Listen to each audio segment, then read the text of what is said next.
Hello, I'm Priyanka Naveen, designer from haptic space. இன்னைக்கு நம்ம என்ன பார்க்க போறோம் அப்படின்னா, டார்க் கலர்ஸ் பெயிண்ட் பண்ணும்போது சில டெக்னிக்ஸ் நீங்கள் ஃபாலோ பண்ண வேண்டியது இருக்கும். அதில் மெயினான 2 டெக்னிக் உங்களுக்கே தெரிஞ்சிருக்கும். ரோலர் யூஸ் பண்ணுவீங்க.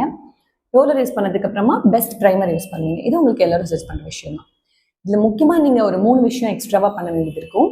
மேக் ஷுர் நெக்ஸ்ட் டைம் நீங்கள் ஒரு டிஐஒய் பண்ணும்போது இந்த 3 விஷயம் மறக்காமல் பண்ணிடுங்க. அதில் நீங்கள் எப்பவுமே ஒரு டைரக்ஷனில் மட்டுமே அந்த பெயிண்ட் அப்ளை பண்ணணும்னு ஞாபகத்தில் வச்சுக்கோங்க. ஒன்று வெர்டிக்கலா, ஒன்று ஹரிசான்டலா, அப்படி மாற்றி மாற்றி ஆப்போசிட் டைரக்ஷனில் தயவு செஞ்சு பண்ணிடாதீங்க. அகெயின் ஒரு கோட்டிங் கொடுக்குறீங்க அப்படின்னா அடுத்த கோட்டிங் கொடுக்கறதுக்கு இடையில இருக்கிற வேண்டிய மினிமம் டைம் அட்லீஸ்ட் 4 hours. சமயத்தில் என்ன பண்ணுவாங்கன்னா, இப்போ நீங்கள் டிஐஓ இல்லாமல் ஒரு பெயிண்டர் கூப்பிட்டு பெயிண்ட் பண்ணுறீங்கன்னா அவங்களோட அர்ஜ்க்காக வேகமாக பெயிண்ட் பண்ணுறோன்னு சொல்லிட்டு ப்ராப்பரான ட்ரையிங் டைம் அதை 4 மணி நேரம் கொடுக்காம உடனே பெயிண்ட் பண்ணுவாங்க. அப்போ என்ன ஆகும்னா அந்த ப்ரஷோட ஸ்ட்ரீக்ஸ் வந்து ஃபார்ம் ஆக ஆரம்பிச்சிடும்.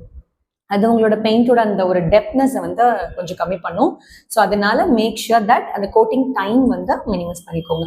அண்ட் சில பெயிண்டர்ஸ் இன்னும் என்ன பண்ணுவாங்கன்னா 4-5 கோட்டிங் வர கூட சஜஸ்ட் பண்ணுவாங்க, கவரேஜ் கிடைக்கும்னு. அதை என்கரேஜ் பண்ணாதீங்க. 2 கோட்டிங் மட்டும் போதும். 2 கோட்டிங்க்கு மேலே நீங்களும் பெயிண்ட்டும் செலவு பண்ண வேண்டாம், காசும் செலவு பண்ண வேண்டாம். ஸோ நெக்ஸ்ட் டைம் டிஐஒய் பண்ணாலும் சரி, ஒரு பெயிண்டர் கூப்பிட்டு பண்ணாலும் சரி, நல்லா டார்க் கலர்ஸ் பண்ணும்போது இந்த டெக்னிக்ஸ் ஞாபகம் வச்சுக்கோங்க. தேங்க்யூ.